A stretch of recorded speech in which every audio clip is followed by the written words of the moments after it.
بسم اللہ الرحمن الرحیم۔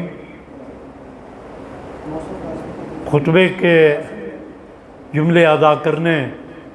کی بجائے آغاز گفتگو امام سجاد علیہ السلام کی صلی اللہ محمد مناجات کے چند جملوں سے کروں گا۔ معصوم ارشاد فرماتے ہیں، بلکہ عرض کرتے ہیں بارگاہ عزتی میں، اور ہمیں پیغام اس مناجات کے ذریعے دے رہے ہیں۔ معصوم پروردگار کی بارگاہ میں مناجات کرتے ہوئے عرض کرتے ہیں کہ بار الہا، تیری بارگاہ میں سوال کرنے سے مجھے 3 چیزیں روکتی ہیں اور ایک چیز آمادہ کرتی ہے، کیونکہ مجھے جو ذمہ داری دی گئی ہے وہ پیغام حسینیت کہ ہے، اسی میں انشاءاللہ پیغام چھپا ہوا، اور اس کے ساتھ ایڈ کر کے چند جملے تاکہ آغاز معصوم کی مناجات سے، وہ معصوم عرض کر رہے ہیں اپنے پروردگار کو کہ میرے پروردگار، تیری بارگاہ میں سوال کرنے سے مجھے 3 چیزیں روکتی ہیں اور ایک چیز آمادہ کرتی ہیں۔ معصوم کا عرض کر رہے ہیں بار الہا، جو چیزیں روکتی ہیں ان میں سے پہلی چیز یہ ہے کہ تیرے احکامات کی تعمیل میں نے سستی اختیار کی، اس نے مجھے تیری بارگاہ میں سوال کرنے سے روکا۔ دوسری بات معصوم بارگاہ عزتی میں عرض کر رہے ہیں بار الہا، دوسری چیز جو تیری بارگاہ میں سوال کرنے سے مجھے روکتی ہے کہ تیری نعمتوں کے شکر میں نے کوتاہی کی، اور تیسری چیز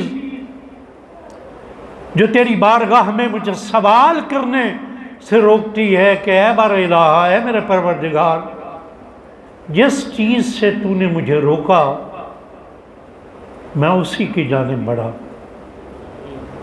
یہ 3 چیزیں، اور اسی میں سبق ہے۔ امام ہمیں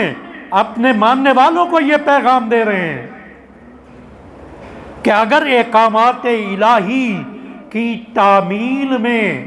سستی اختیار کرتے ہو تو کس منہ سے بارگاہ عزتی میں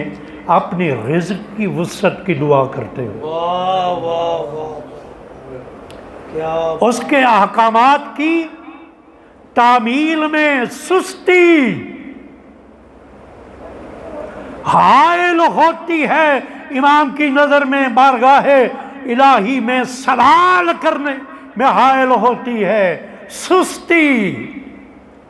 اور اگر سرے سے احکامات کو مانا ہی نہ جائے تو کیا اس انسان کو رب کی اس دھرتی پہ جینے کا حق ہے کہ اس کی حکومت کے حدود میں رہ کر وہ اللہ کی حدود کو توڑتا پھرے؟ دوسری بات جو امام نے بارگاہ عزتی میں عرض کی، بہر الہ تیری نعمتوں کے شکر میں کوتاہی ہو جاتی ہے۔ یہ معصوم اپنی عصمت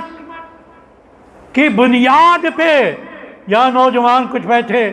سوچتے ہوں گے کہ ہم جب ان ہستیوں کو معصوم کہتے ہیں، گناہ وہ کرتے نہیں ہیں، یہ ذہن نشین کر لیں کہ ائمہ معصومین علیہ السلام فرشتوں کی طرح معصوم نہیں ہیں کہ اللہ نے ان سے گناہوں کی طاقت کو سلب کر لیا، بلکہ ائمہ معصومین قدرت گناہ رکھنے کے باوجود بھی گناہ نہیں کرتے، اس لیے کہ گناہوں کی کیفیت ان کے سامنے اس طرح واضح ہوتی ہے جس طرح گٹر کا ابلتا ہوا پانی، بدبودار پانی، ہم شدید پیاس میں بھی اس پانی کو پینے کے لیے تیار نہیں ہوتے۔ ائمہ معصومین کے سامنے گناہوں کی کیفیت ایسے واضح ہوتی ہے۔ لہذا معصوم فرماتے ہیں کہ شکر میں کوتاہی ہو جاتی ہے، تو ہمیں اپنے گریبانوں میں جھانکنا چاہیے کہ کہاں کہاں ہم شکر میں کوتاہی کرتے ہیں، اور جن امور سے اللہ روکتا ہے، یہ انسان کی جبلت ہے، وہ بھاگتا ہی اس طرف ہے جدھر سے اسے پابندیاں لگائی گئی۔ لیکن معصوم نے آخری جو جملہ فرمایا، جو ایک چیز بار الہ مجھے آمادہ کرتی ہے دعا کے لیے، وہ تیرا فضل و کرم ہے۔ ہمیں بھی اسی چیز نے بتایا ہوا ہے۔ یہ کون دے رہے ہیں پیغام؟ کہ جنہیں ہم مظلوم بیمار امام کے نام سے یاد کرتے ہیں،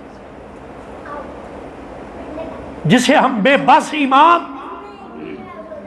کے طور پہ جس کا تعارف کراتے ہیں، حالانکہ سید سجاد بے بس نہیں ہے، انہوں نے یزیدیت کو بے بس کر دیا۔ سید سجاد نے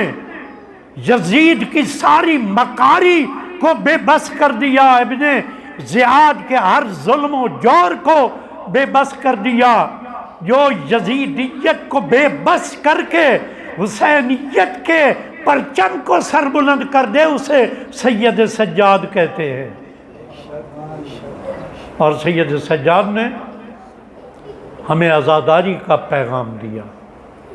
ہمیں حسینیت کے پرچم کو سر بلند کرنے کا پیغام دیا۔ سید سجاد نے حسینیت کے پرچم کو بلند کرنے کا کیا اسلوب بتایا؟ یہ اسلوب بتایا کہ اگر دشمن کا منبر مل جائے اور اس پہ آپ کو گفتگو کا موقع مل جائے تو سب سے پہلے حمد باری تعالیٰ بیان کرو، اس کے بعد عظمت مولا کائنات علی ابن ابی طالب بیان کرو، اس کے بعد مظلومیت مظلوم کربلا بیان کرو، اور دشمن کو بتا دو کہ ہم فساد حیدری کے وارث ہیں۔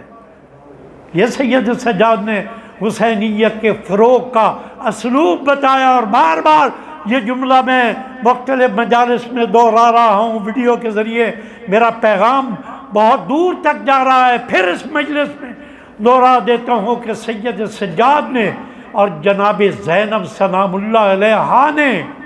بنی امیہ کے بددیانت مورخوں سے قلم چھین کر اسے توڑ کر تاریخ کربلا میں تحریف کے دروازے کو ہمیشہ کے لیے بند کر دیا۔ اب سید سجاد سے ہم نے حسینیت کا سبق لینا ہے، سید سجاد سے ہم نے عزاداری کا سبق لینا ہے۔